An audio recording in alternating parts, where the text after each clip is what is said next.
কাঁচা আমের এই কুচি আচারটা প্রতি বছর আমাকে অনেকগুলো করে বানাতে হয়, কারণ এটা এত বেশি টেস্টি হয়। এই রেসিপিতে একবার বানিয়ে বছর জুড়ে সংরক্ষণ করতে পারবেন, তবে এই আচারে কোনো রকম তেলের দরকার হবে না, আর আমের কুচিগুলো কিন্তু গলে যাবে না। আজকের রেসিপিটা ফলো করে বানিয়ে দেখতে পারেন।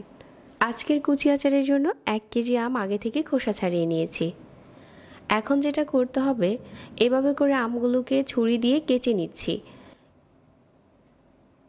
আপনি চাইলে কিন্তু আমটা গ্রেটার দিয়েও গ্রেট করে নিতে পারেন। ছুরি দিয়ে এভাবে করে কেচে নিয়েছি।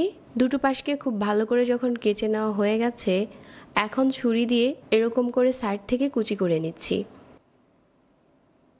তো এভাবে করে সবগুলো আম কুচি করে নিব। এভাবে করে সবগুলো আম কুচি করে নিতে হবে। আর আপনি ছুরি দিয়ে যদি আমগুলো কুচি করেন, ওই ক্ষেত্রে আচারের রেজাল্টটা বেশি ভালো হবে। তবে হাতে সময় না থাকলে গ্রেট করেও নিতে পারেন। আমটা কুচি করা হয়ে গেছে, আর আমি এখানে আজকে 1 কেজির মতো আম কুচি করেছি। এখন এই কুচি করা আম একটা প্যানে নিয়ে নিলাম। সাথে চিনি দিয়ে দিচ্ছি 1 কাপ।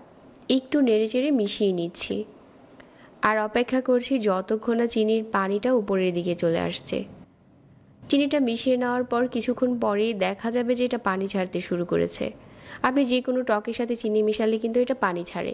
এই যে চিনিটা এরকম গলে গেছে, এখন চুলাতে বসিয়ে দিলাম। এই আচারে কোনো রকম পানি দিতে হবে না। ভালো করে নেড়েচেড়ে মিশিয়ে যখন এরকম বলক উঠেছে, ওই পর্যায়ে হচ্ছে চুলার আঁচ মাঝারি করে দিতে হবে। একটা আমের কুচিও এভাবে যদি আপনি করেন তাহলে গলবে না। এখন দিয়ে দিচ্ছি 1/2 চা চামচ লাল মরিচের গুঁড়া আর 1/4 চা চামচ হলুদের গুঁড়া।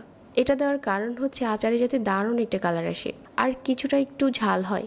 মিষ্টি খাবারের অল্প একটু ঝাল কিন্তু দারুণ টেস্ট হয়। এটা চুলাতে বসিয়ে রেখে আচারের জন্য একটা স্পেশাল মশলা বানিয়ে নিচ্ছি। 1 চা চামচ নিয়ে নিচ্ছি 5 ফোড়ন, আর 1 চা চামচ আস্ত জিরা, 2টার মতো শুকনা মরিচ হালকা ভেজে গুঁড়ো করে নিচ্ছি। আর চুলাতে বসিয়ে রাখার পর আচারের পানিটা পুরোপুরি টেনে গেছে। এখন দেখতে কালারটা ঠিক এরকম হয়েছে, আর একটা কুচি এখন পর্যন্ত গলে যায়নি। আপনি যদি এই রেসিপিতে তৈরি করেন, আপনার আচারটা দেখতে সেম টু সেম হবে। যে মশলাটা গুঁড়ো করে রেখেছিলাম, এখন এই মশলাটা থেকে দিয়ে দিচ্ছি 1 চা চামচ। খুব ভালো করে গুঁড়ো করে নিয়েছি। এখন এখানে 1/4 চা চামচ বিট লবণ আর 1/4 চা চামচ দিয়ে দিলাম রেগুলার লবণ। ভালো করে নেড়েচেড়ে মিশিয়ে নিচ্ছি। এই আচারটাতে মশলা লাগে কম, আর খেতে হয় দারুণ টেস্টি। এখন শুধু মাঝারি আঁচে আরও কিছুক্ষণ টানিয়ে নিচ্ছি। আচারটা যেহেতু তেল ছাড়া বানাচ্ছি, আর এটা 1 বছরের মতো ভালো থাকবে, এজন্য এখানে কোনো রকম পানি থাকা যাবে না। পানিটাকে আপনাকে পুরোপুরি টানিয়ে নিতে হবে। এখন প্যানটা চুলা থেকে উঠিয়ে নিচ্ছি, আর আচারটা দেখেন ঠান্ডা হওয়ার পর কীরকম হয়েছে।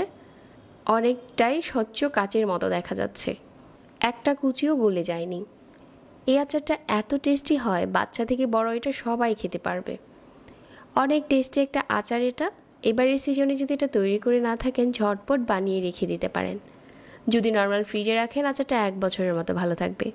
যারা এতক্ষণ সাথে ছিলেন সবাইকে আবারও অনেক ধন্যবাদ জানাচ্ছি। রেসিপি ভালো লাগলে প্লিজ ফলো করে রাখবেন। আজকে এখানেই বিদায় নিচ্ছি। আল্লাহ হাফেজ।